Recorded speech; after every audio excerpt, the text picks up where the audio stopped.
السلام علیکم میرے محترم بھائیوں، دوستوں، بزرگوں، امید ہے کہ اب سب خیریت سے ہوں گے۔ آج ہم حکایات صحابہ میں سے واقعہ پڑھیں گے۔ تمام دوست احباب درود شریف پڑھ لیں۔ حضرت خباب بن لارت کی تکلیفیں۔ حضرت خباب بن لارت بھی ان مبارک ہستیوں میں سے ہیں جنہوں نے امتحان کے لیے اپنے آپ کو پیش کیا تھا اور اللہ کے راستے میں سخت سے سخت تکلیفیں برداشت کیں۔ شروع ہی میں 5 آدمیوں کے بعد مسلمان ہو گئے تھے، اس لیے وہ زمانہ تک تکلیفیں اٹھائیں۔ لوہے کی ذرا پناہ کر ان کو دھوپ میں ڈال دیا جاتا تھا، جس سے گرمی اور تپش کی وجہ سے پسلیوں پر پسینے بہتے رہتے تھے۔ اکثر اوقات بالکل سیدھا گرم ریت پر لٹا دیا جاتا، جس کی وجہ سے کمر کا گوشت تک گل گیا تھا۔ یہ ایک عورت کے غلام تھے۔ اس کو خبر پہنچی کہ یہ حضور اقدس صلی اللہ علیہ وسلم سے ملتے ہیں، تو اس کی سزا میں لوہے کو گرم کر کے ان کے سر کو اس سے داغ دیتی تھی۔ حضرت عمر نے ایک مرتبہ عرصے کے بعد اپنی زمانہ خلافت میں حضرت خباب رضی اللہ عنہ سے ان کی تکلیف کی تفصیل پوچھی جو ان کو پہنچائی گئی۔ انہوں نے عرض کیا کہ میری کمر دیکھیں۔ حضرت عمر نے دیکھ کر فرمایا کہ ایسی کمر تو کسی کی دیکھی ہی نہیں۔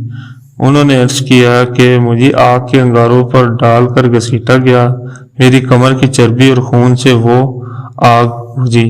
ان حالات کے باوجود جب اسلام کو ترقی ہوئی اور فتوحات کا دروازہ کھولا تو اس پر رویا کرتے کہ خدا نہ خواستہ ہماری تکلیف کا بدلہ کہیں دنیا میں ہی تو نہیں مل گیا۔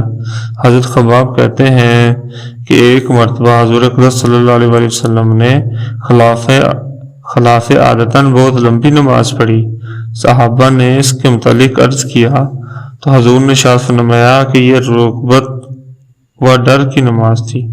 میں نے اس میں اللہ تعالیٰ سے 3 دعائیں کی تھی، 2 ان میں سے قبول ہوئیں اور ایک کو انکار فرمایا۔ میں نے دعا کی کہ میری ساری امت قحط سے ہلاک نہ ہو جائے، یہ قبول ہو گئی۔ دوسری یہ دعا کی کہ ان پر کوئی ایسا دشمن مسلط نہ ہو جو ان کو بالکل مٹا دے، یہ بھی قبول ہو گئی۔ تیسری یہ دعا کی کہ ان میں آپس میں لڑائی جھگڑے نہ ہو، یہ بات منظور نہیں ہوئی۔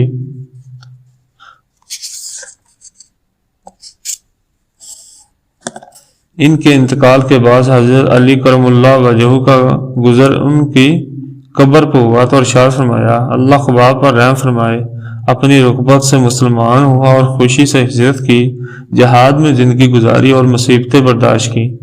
مبارک ہے وہ شخص جو قیامت کو یاد رکھے اور حساب کتاب کی تیاری کرے اور گزارے کے قابل مال پر قناعت کرے اور اپنے مولا کو راضی کر لے۔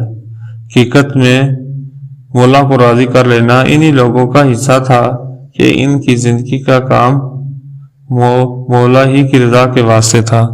بس میرے محترم بھائیوں، دوستوں، بزرگوں، ان واقعات کا پڑھنا اس لیے ہے کہ ہمارا ایمان بڑھ جائے۔